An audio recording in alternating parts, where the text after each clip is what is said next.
Hi everyone, this is Joe and Blue, and in this video, we got a package from Rancho Dominguez, California, and you know what that means? It's premium Bandai time, and this time it is actually Recoome. Raditz is coming out soon, Gohan's coming out soon, SSJ3 just got revealed. I'm a little disappointed because we honestly needed a new release of him, but I feel like I'm also part of the reason why we got a reissue, so I'll just keep my mouth shut on that. But what I will not keep my mouth shut on is that the U.S. Tamashii team just straight up fucking lied to us last week because somebody asked them directly about the reissue, and they just like, nope, nothing there. There's no smoke. There's no fire. Nothing. And then a week later, they're just like, oh yeah, well, it's not really lying because we weren't allowed to talk about it yet. It's like, you could have talked around the question or done something. One of the first things that you notice about this box is that it's huge, and it is 10 inches tall, which is what I thought it was. It is slightly bigger than King Piccolo's box, but it is also smaller than Fat Majin Buu's box. I don't know about anybody else. I just know that this is not the biggest one that we have. Where was this made? Because, yeah, apparently a lot of people are not very happy with Viet-No-m right now because that's apparently where Bardock came from. I don't know. I don't have Bardock yet. He's at Big Bad. I'm also kind of waiting for him to dip before he spikes in price. A little manual here. There is one problem I have with Recoome, and I've known that ever since the solicitations, and that's in all of these things here. There is no ear. He's got the hole for the scouter, but he doesn't have a hole for the ear. And the problem with that is that Recoome really doesn't do a whole lot in the anime, but of the things that he does do, he does fight Vegeta. And the very first thing that Vegeta does whenever they start fighting is that he punches Recoome, and Recoome goes flying off, and his scouter goes flying off, and he spends the next 10 seconds of the fight without the scouter on. I think it's completely ridiculous that this Recoome does not have a swappable ear. Nope, just a little peg hole there. I guess you could say he's like, maybe it got knocked off on Namek or something. I mean, at that point, you're just making excuses when there shouldn't be any at all. I was a bit concerned about the eye neutrality of the faces, but I'm happy to report that they just gave us 3 faces that all have their mouth open and screaming. So he's got like a post face, another post face, and then he does have the eye neutral face, more or less, a little less actually. I don't know, I hate that they do this, but it's better than nothing, because the best representation of this is, look at your Vegito 2.0 that you got from P Bandai. That thing had, there was an eye neutral face and a non-eye neutral face, which is what they should do for everything. Like, I get it, it looks cute in a pose, but it's just not really functional. The frog, this is honestly the thing that I am the most excited about. This thing's going to be out forever. I am a huge person who is like, give us all the stupid little gimmicky accessories, and unfortunately we didn't get that with the original release of Zamasu.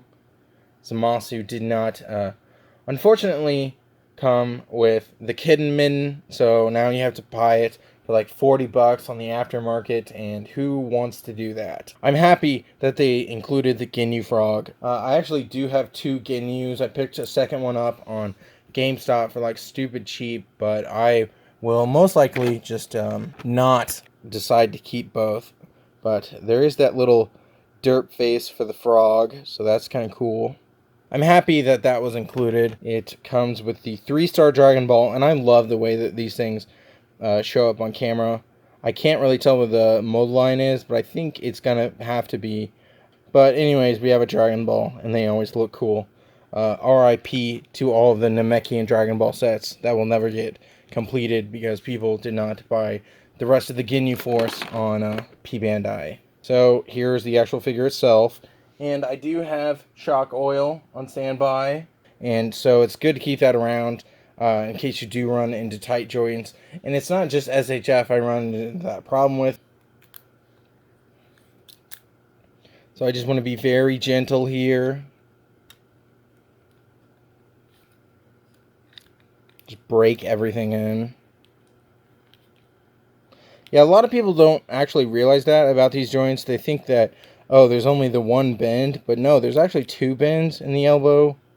That one and then that one. I don't know how much it really does, but it's there. On this one, it definitely does a whole lot. But see, there's the original butterfly, and then there's the second butterfly that's actually built in right there. Like, this is the butterfly, and then there's this little butterfly right there. So if you combine those, you can usually get some really good posing. Is that too tight? Oh, that is frozen. That is frozen. Holy shit. Ball here.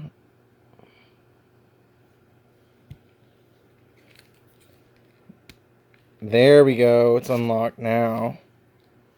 So if you get it, watch out for this part right here. Oh my god, I feel like it. What? I hate this style. I understand it, and like there's some people that are actually need this style. More specifically, Vegeta, who I just have right here. These ones, look, I get it, but Recoome is not somebody who needs to be able to take these freaking panels off. And then like Jace is different too, so that's weird. And my Ginyu's peg doesn't even like to stay in, even with blue tack. So it's just very annoying to see this.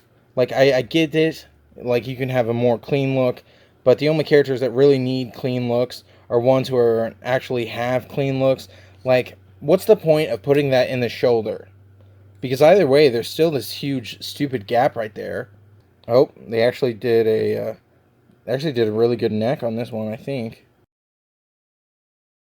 I don't know. That's not really a good flying pose, but I guess you can make it work. They do this weird, stupid thing where they give more back bend than there is a forward bend. I guarantee they did the same stupid thing that they did with Jiren. If I could get to it. Yep, I guess they're all coming off now. That's fun. Okay, so what they did for Jiren is this is the front of the body, this is the back, and they offset this towards the front end so it would allow for a greater back bend. And that's why you have Jirens that can do that, which just, I mean, I've seen people that are able to do it like that. It's unlikely to see it be done that way. And that is all caused by putting it towards the front of the body instead of putting it towards the back of the body. So you could have like a better crunch, like with your finger. You see how that is? Like, yeah, I mean, if you push on it, technically you're going to get more range out of your finger. But the way that your finger is supposed to curl is forward like that. And the same applies to your back as well. So it's like not proper anatomy. It can usually be offset by having a really good forward crunch like this. What they did is they actually off-angled the waist ball joint right there, and then it was able to get this amazing crunch out of it, and it looks fantastic. And you could still get a little bit of a natural back bend as well, and you could still get really good forward bend as well. So I don't know why they don't just implement it on all their figures. Yeah, you can see through that hole there. That's exactly what they did end up doing, is that they put it towards the front, and they also gave it catapult. So I mean, I guess technically that is functional. It's more functional than the full power Jiren, which actually did not have a catapult. It was like just straight up and down. I don't know. Technically, it's functional, but it is like it's making a way bigger problem out of something that shouldn't be a problem whatsoever, considering that they already fixed it. Just off-angle the waist ball joint like that, so it's like pretty much at an angle like that, and then just put the top one towards the back. Just give it a little bit of range, but the back range should not be the main focus. Like, and SHF is not the only company that does it. Like, this is the Mafex PWB Parker. And this figure was pretty much perfect, except for what they did was they offset it the wrong way. here at the waist ball, so that you barely get any crunch forward, but you get this whole amazing crunch backwards. And while technically you can get in poses like that, it's more useful to have the front range. It's not a worthy sacrifice to lose the forward crunch just in order to gain this ridiculous amount. That's like a rag doll. So yes, it is technically functional because they implemented the catapult joint and that thing, but it's really just, it's a whole mess of problems which they could just very easily avoid by not doing it like this. It's like they off-angled it upwards too. I seriously think that Tamashii underwent restructuring in the company, and that's why we had like the live stream and why we had the shitty looking Azro whenever we already had the beautiful legs of the SSJ3, stuff like that. It's like, I don't know. Trying to figure out if there's actually a peg down there. I mean, is it a peg or is it a ball?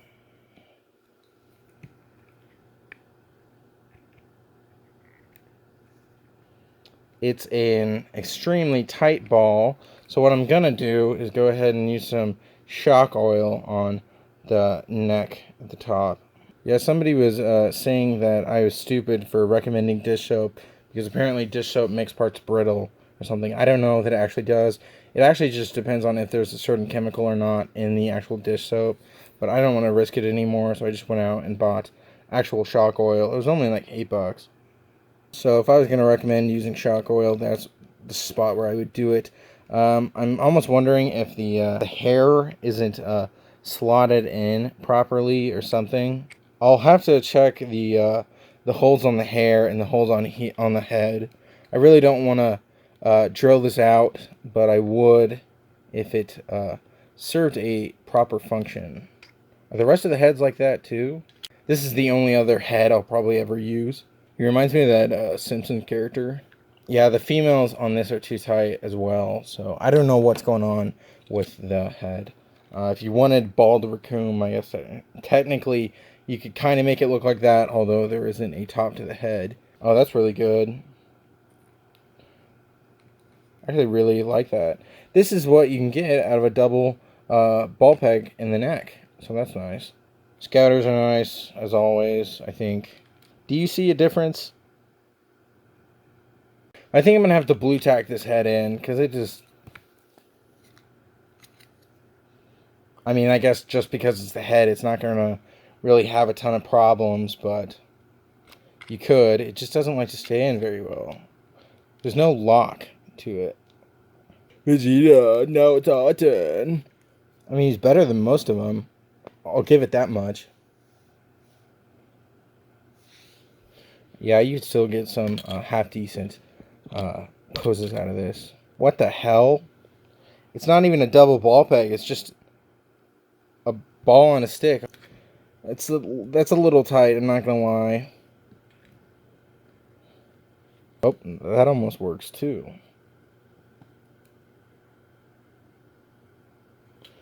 So, I think that this is going to be a solid release. I am so disappointed about the ear. Go ahead and try to mark one of these with my pencil.